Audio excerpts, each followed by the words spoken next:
Another quick vid for the tube. 2020 Tantra on Amazon. Info in the description. Check it out. So separation is ignorance. Uh, Depending on your level of ignorance, depends on your sense of separation. The more ignorant you're being, the more that you create this illusion of separation.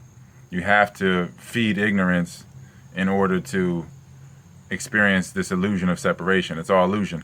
So that's what you got to realize too, since we have a constant illusion. It's a constant illusion happening. With that being said, then you know that there is constant abundance because you have what you need. Need is fixed. And you also have constant illusion. The constant illusion is there. So you always have your cause and your effect, your yin and your yang, your source that's returning to its source. And you have the illusions of, you just have the illusions that are fragments of that, pieces of that. Things that are basically reflections in the mirror to where, you're trying to push yourself or touch yourself in the mirror. You're jamming your finger on the screen, essentially. So that's what separation is. It's ignorance. You're creating separation within yourself. You're dehydrating an organ, or you're eating for entertainment value instead of nutritional value. So your tongue is more important than your liver and your pancreas and all that. So then these people are more important than these people. These things are more important than those things. And plants are more important than these things, or animals are more important. All that happens because of the separation within ourselves. So separation is ignorance. Your different levels of ignorance determine your different senses of separation, or different levels of illusion. It's just illusion because nothing can be separate. You can have the illusion of distance, though. So when it comes to the breath work, as far as like a spouse or a person in my life, like, again, because separation is an illusion, and I know that all relationships are just a relationship with myself being reflected. I know that there's no competition. Like, it's not like I would have. It's a relationship with the feminine, regardless. For me, for being in a male's body, it's a relationship with the feminine. My relationship with the feminine within me brings about different characters in my life based on my relationship with the feminine. So there's no competition because I have a relationship with that feminine within me. There's no way a woman could compete with. I wouldn't put women in position to compete with other women. There's no competition. The real competition is who I am 25, 30 minutes into my breath work. That person is who you're competing for my time with. That is who I'd rather spend my time with. As people call higher self or true self or whatever, like that. The embodiment of source within me. In those moments, that's true solitude, though. It's true solitude. I don't feel separate from anything. Again, that's why it's no competition.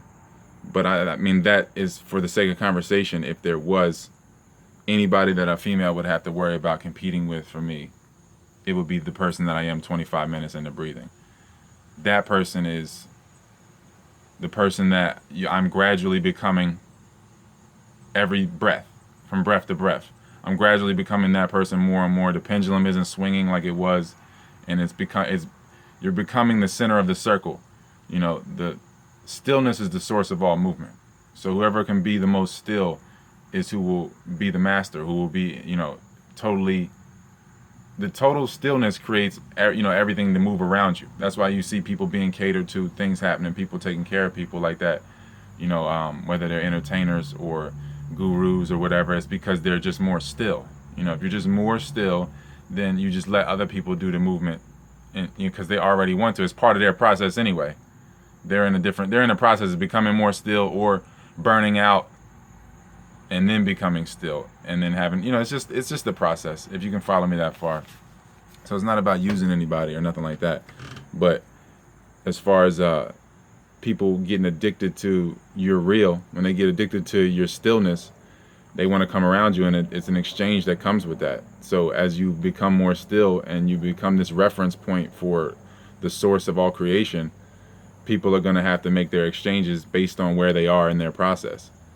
Some people can exchange with you in a deeper level. Some people can't at this point in time, so that they do it in maybe a more carnal way or a more mechanical way, or whether it be like helping you with things or or travel or money or whatever it is. Like, that's where they are. They can't help you with real holistic they haven't become medicine yet.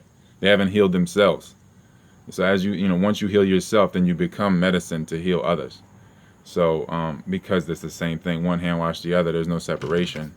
So as people realize the medicine within them, they do what they do in exchange for you being the medicine. So that's really all I wanted to say about that, man. Oh yeah, one more thing. As far as investments, invest in your money. You got to realize that you're investing your breath into money. You're trading your breath for paper versions of your breath. And then you invest the paper versions into endeavors that are supposedly making you happy. So you're creating a middleman within yourself, a parasite persona within yourself, because you have to create the persona that goes to work, that deals with the things it doesn't want to do, which adds to the greater pool of misery, because doing things you don't want to do or that make you miserable, they're never going to pay off and turn into things that don't make you miserable. That's why people go on vacation and drink and become more miserable, because the charge that they have when they gain the money is misery. They're doing things they don't want to do.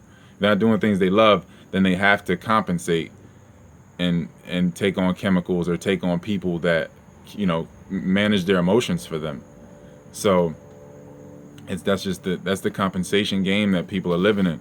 So like, you can either take your breath right now and invest it into happiness right now, and that will be the beginning of you charging your life for that. Or you can go the other way, and then you can enjoy your happiness of pursuit instead of your contentment, because it's just never ending. If money is what makes you at peace, you'll never be at peace. I mean, it's one of them things. Like if you're not content with yourself, you'll never be content. You have to be okay with nothing. If you can give everything up, then everything will be given to you. The whole world belongs to you at that point. But people hold on to things. But there's nothing to hold on to. It's like holding on to a shadow.